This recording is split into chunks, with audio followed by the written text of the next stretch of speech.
Good morning and welcome to another episode of Pep's Corner. Today we will finish, yes boys and girls, finish the book, The Westing Game.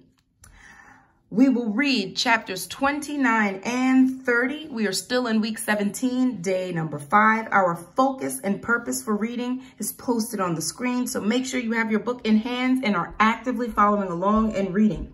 Remember, boys and girls, to reread a second time so you are coming to shared reading fully prepared.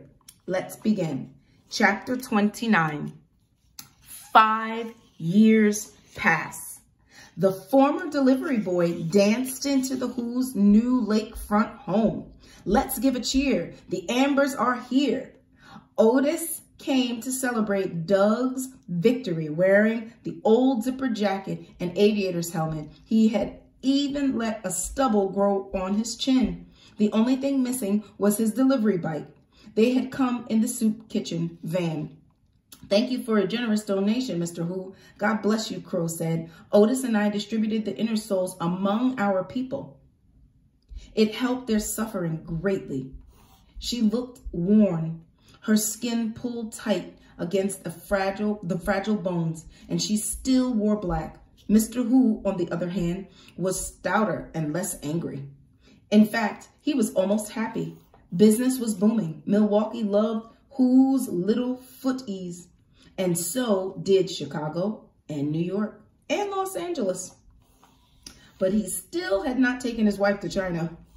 Theo Theodorakis, graduate of journalism school, Cub reporter, held up the newspaper, hot off the press. Olympic hero comes home. 4 columns were devoted to the history and achievement of the gold medal winner, who had set a new record for the 1,500-meter run. Theo had not actually written the article on the local hero, but he had sharpened pencils for the reporter who did. Take a bow, Doug, Mr. Who said, beaming. Doug leaped on the table and thrust his index finger high in the air. I'm number 1, he shouted. The Olympic gold medal hung from his neck. Confetti from the parade dotted his hair.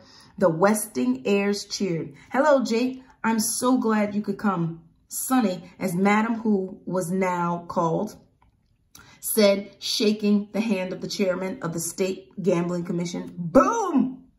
Jake Wexler replied. Hello, Angela. Denton Deere had grown a thick mustache. He was a neurologist. He had never married. Hello, Denton. Angela's golden hair was tied in a knot on the nape of her neck. She wore no makeup. She was completing her 3rd year of medical school. It's been a long time. Remember me? Sidel Pulaski wore a red and white polka dot dress and leaned on the red and white polka dot crutch. She had sprained her knee dancing a tango at the office party. How could I ever forget you, Miss Pulaski? Denton said. I'd like you to meet my fiancé, Conrad Schultz, president of Schultz Sausages. How do you do? Judge Ford, I'd like you to meet my friend, Shirley Staver. Chris Theodorakis was in his junior year at college. A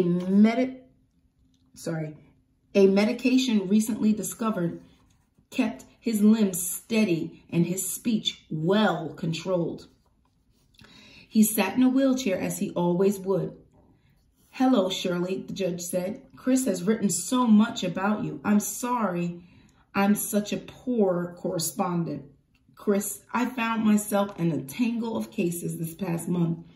She was a judge on the United States Circuit Court of Appeals. Chris and I were both chosen to go on a birdwatching tour to Central America this summer, Shirley said. Yes, I know. For old time's sake, Grace Wexler catered the party herself and passed among the guests with a tray of appetizers. She owned a chain of 5 restaurants now. Who's on first? Who's on second? Who's on third? Who's on fourth? And who's on fifth? Who's that attractive young woman talking with Flora Baumbach? Theo asked. Why, that's my daughter, Turtle. She's really grown up, hasn't she? 2nd year of college, and she's only 18. Calls herself T.R. Wexler now. T.R. Wexler was radiant. Earlier that day, she had won her first chess game from the master.